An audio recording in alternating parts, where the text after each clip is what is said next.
Esta historia de la vida real que está más complicada que cualquier guión de película. Y ahora quiero presentarles la historia de un hombre que nació en Iquitos y a quien los estudios y el trabajo lo llevaron por el mundo entero. Él llegó a ocupar importantes cargos internacionales en el mundo financiero. Sin embargo, siempre estuvo dispuesto a venir a trabajar por el Perú cada vez que lo llamaron. Su vida tampoco estuvo exenta de peligro y aventura. Él tuvo que huir del Perú en un momento cuando lo persiguió Velasco Alvarado y también cuando fue amenazado de muerte por Sendero. Estamos hablando de Pedro Pablo Kuczynski, o PPK, candidato a la presidencia de la República que hoy ocupa el segundo lugar en las encuestas. A sus 77 años, tiene una energía sorprendente. ¿Qué le diría a aquellas personas que dicen que es mayor para ser presidente? Yo les diría, la experiencia vale unos cuantos años más. Ha ocupado los puestos más importantes del sistema financiero. Fue economista del Banco Mundial y el Fondo Monetario Internacional, gerente del Banco Central de Reserva, ministro de Economía y presidente del Consejo de Ministros. Sí, foro.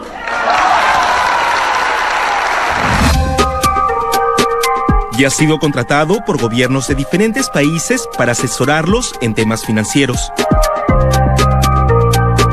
Pedro Pablo Kuczynski nació en Lima el 3 de octubre de 1938. Su padre fue un médico alemán especializado en enfermedades infecciosas, que llegó a Iquitos para trabajar dirigiendo el leprosorio de San Pablo. Allí vio el infierno que vivían los enfermos, que eran tratados como animales, encerrados en jaulas y rechazados por la sociedad. Él dijo, saquen la jaula, sáquenlos, y lo que tenemos que hacer es prevención. Y consiguió un barco hospital y viajaba por toda la selva buscando a enfermos. Tal fue la fama que el leprosorio ganó gracias al trabajo del padre de Pedro Pablo, que en 1952 fue visitado por el Che Guevara. La anécdota quedó plasmada en la película Diarios de Motocicleta. Bienvenido a San Pablo. Gracias al aporte del padre de Pedro Pablo Kuczynski en el campo de la medicina, hoy hay un centro de investigaciones médicas en Iquitos que lleva su nombre.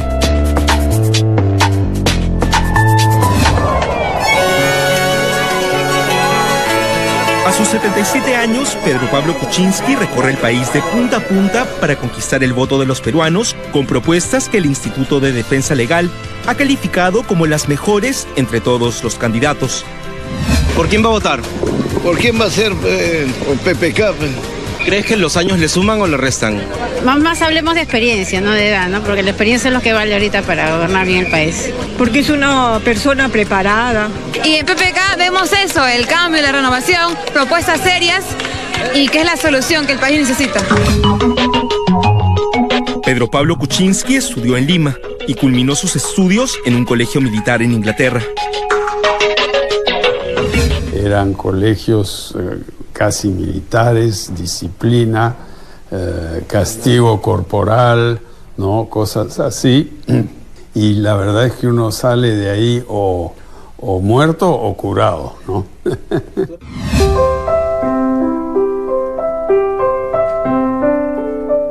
Con una beca logró ingresar al Conservatorio de Suiza para estudiar música y luego estudió composición, piano y flauta en el Royal College of Music en Inglaterra.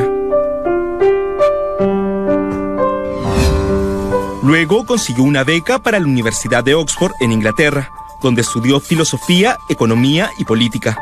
Después haría un posgrado en economía en la Universidad de Princeton, también becado, y a los 22 años lo reclutó el Banco Mundial. Pedro Pablo Kuczynski se convirtió en el empleado más joven de la historia en esta entidad financiera.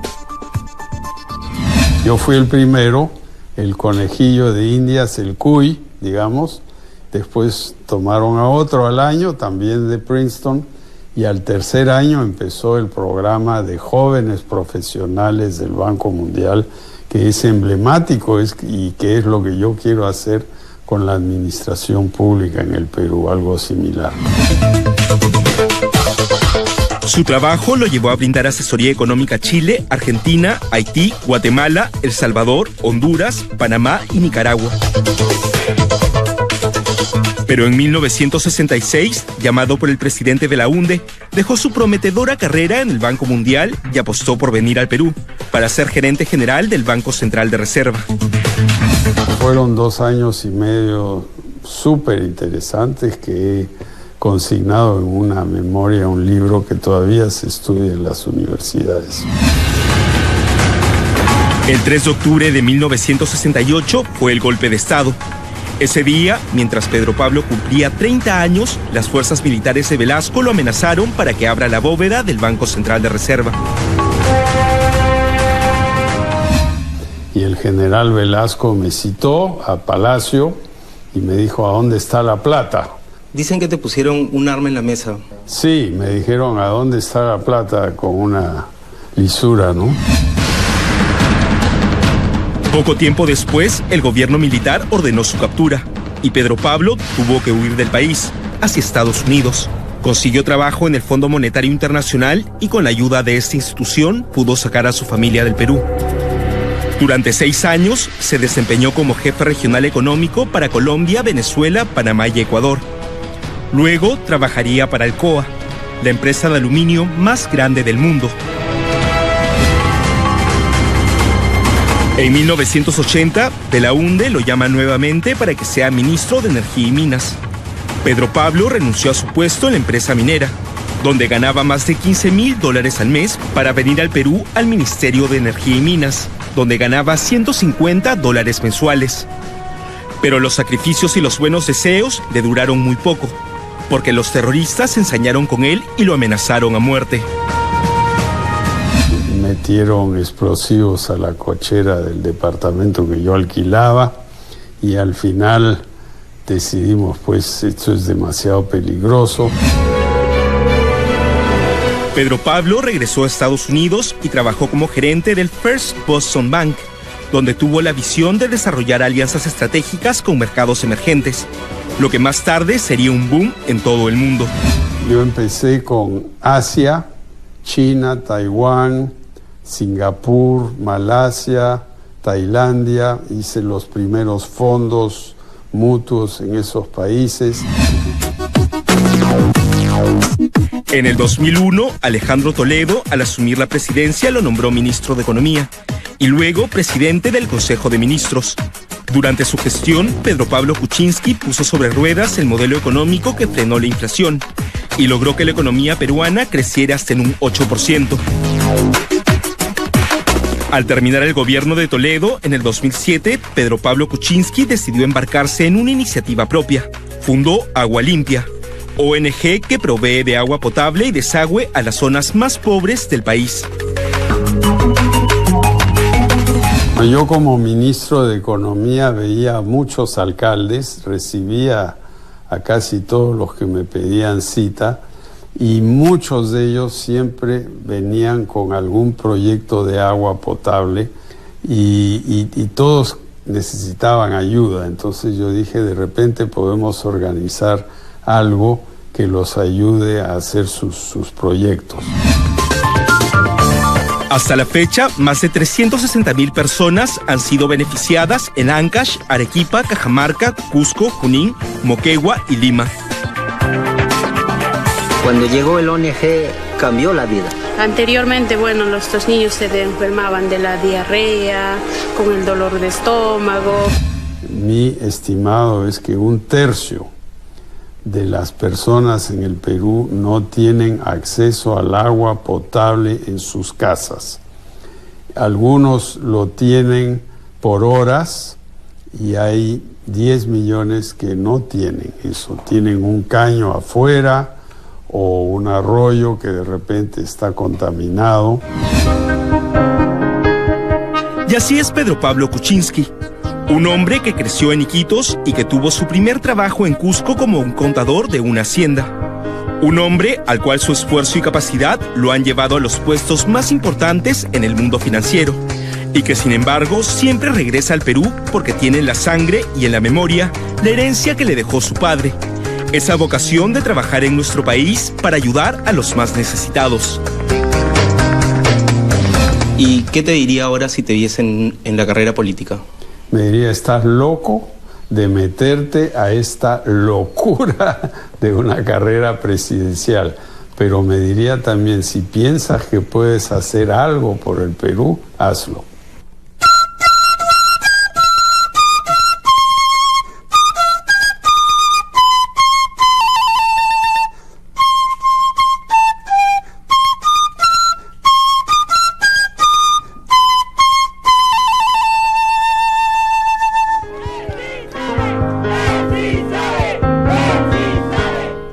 Estamos ahora en la casa de Pedro Pablo Kuczynski, o de PPK. ¿Quién te puso PPK? Uy, hace años que yo tengo ese apodo, desde los 60. ¿La prensa o los amigos? Los amigos y después la prensa.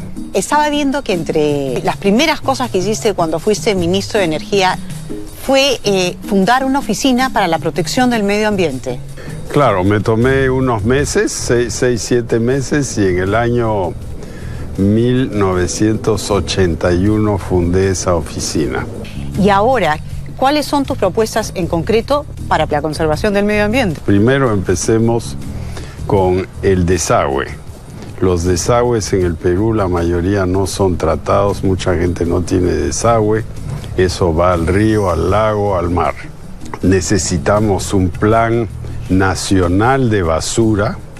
Tenemos que tener un plan para forestar las altas cumbres de la costa, para atraer lluvia, porque el calentamiento hace que los glaciares se derritan y al final no va a haber agua. Para que los glaciares sigan absorbiendo humedad, hay que poner bosques en las alturas. Yo creo que es un programa bien importante. Tenemos que terminar la Chira y hacer un tratamiento químico del desagüe, no simplemente hacer un tubo largo que se va a 3 kilómetros y después toda la suciedad regresa. Ahora, el mar que llega a las costas donde está la playa, hay que limpiarlo y no permitir construcciones sonzas que van a malograr las corrientes, la visión de la playa, las olas, todo eso. ¿Qué le ofreces a los jóvenes como capacitación? Lo que queremos es darles a los chicos y chicas una opción en tercero de media a una carrera técnica, que es lo que hay en Alemania, con internados en provincias, porque muchos chicos vienen de lejos, y cuando terminan quinto o sexto de media, van a tener un grado que se puede usar para entrar a una universidad. Concretamente, ¿qué vas a hacer para simplificar la burocracia? El primer día vamos a presentar al Congreso un proyecto de ley donde hay 150 trámites que se van a simplificar y o eliminar. ¿Qué es lo que esperas dejarle al Perú como presidente? Yo espero dejarle primero una cultura de seguridad. Un país donde no te están asaltando, un país donde no te extorsionan, un país donde los jueces no te piden plata, los policías tampoco. Eso es para empezar. Un país más limpio. Segundo, necesitamos un país con transporte público que funcione. Agua potable y salud, fundamental. Necesitamos modernizar el sistema de salud. ¿Qué países has asesorado a nivel económico? Asesoramos al gobierno de España, a los principales bancos de España, asesoramos a Brasil en la renegociación de su deuda, asesoramos a Venezuela en lo mismo, y Venezuela en esa época no era el problema que es ahora. Asesoramos a China en grandes proyectos, asesoramos a Corea, y antes de eso yo era jefe de planificación del Banco Mundial y ayudé al gobierno de Corea a crear su banco de exportación e importación, el KEXIM, que es famoso, ¿no? ¿Qué te motiva a ti a seguir caminando día a día, haciendo campaña por los diferentes pueblos y en lugar de estar disfrutando la vida? No, lo que me motiva es que yo creo que... ¿El poder te atrae? No, a mí no me atrae ni la banda de Palacio, ni la banda presidencial, ni el tralalá. ¿Qué te atrae entonces? A mí lo que me atrae es que se hagan cosas. Por ejemplo, mi paso por el Ministerio de Economía, donde estuve casi 3 años, por el Ministerio de Energía y Minas, por el Banco Central, vimos resultados. Aquí es todo muy personalista, ¿no? Todos quieren ser la vedette, el gran héroe, el que da el discurso, pero eso no hace progresar un país. O sea, quieres trabajar por los resultados. Así es, 5 años. Y después, a mi casa. ¿Qué le dirías a la gente por qué tiene que votar por ti? Tienen que mirar las alternativas, ¿no? Yo creo que yo soy la persona con más experiencia, definitivamente según las encuestas, el más honesto, como digo, no tengo arrugas, no tengo cuestionamientos, porque haber pasado en la vida pública en el Perú, como yo he pasado en diversas ocasiones, más de 10 años, requiere un aguante tremendo, ¿no? Porque aquí todo es crítica, todo es acusaciones, etcétera. Yo he salido de eso con la bandera izada. ¿Qué le ofreces a los jóvenes que te acompañaron tanto en tu campaña anterior y ahora no han estado tan presentes? Yo lo que le digo a los jóvenes es que queremos un país más limpio en sus jueces, más limpio en su seguridad ciudadana, más limpio en sus calles, más limpio en sus playas, porque la suciedad no solo es física, es moral. Necesitamos limpieza, jóvenes, trabajemos juntos para conseguir eso. Le agradecemos a Pedro Pablo Kuczynski por habernos recibido en su casa. Él estaba enfermo, como han podido ver, con un poco de tos. Había quedado en venir al set y quiso hacerlo, pero nosotros decidimos acercarnos a su casa porque estaba con fiebre también, con este virus que a muchos les ha agarrado. Bueno, y ahora tú puedes aprender cómo llevar una vida sana, porque WOM tiene para ti El Mundo Vive Sano. Un mundo que te va a ayudar a mantener una alimentación súper saludable, a mejorar tu estilo de vida y que vas a encontrar una gran variedad de productos orgánicos, light, sin gluten y mucho más para ti y tu familia. Una dieta saludable te hace sentir bien, te hace tener más energía y te permite disfrutar de una comida súper rica, porque este concepto de que solamente tienes que comer pollo y lechuga ya pasó a la historia. Ahora, las dietas sanas son también muy ricas. Así que ya sabes, cuando vayas a WOM, busca El Mundo Vive Sano. Para enterarte más, ingresa de inmediato a la página que está apareciendo en pantalla. Vas a ver que vale la pena. Nos vamos a comerciales y volvemos con una maratonista peruana que acaba de grabar un documental.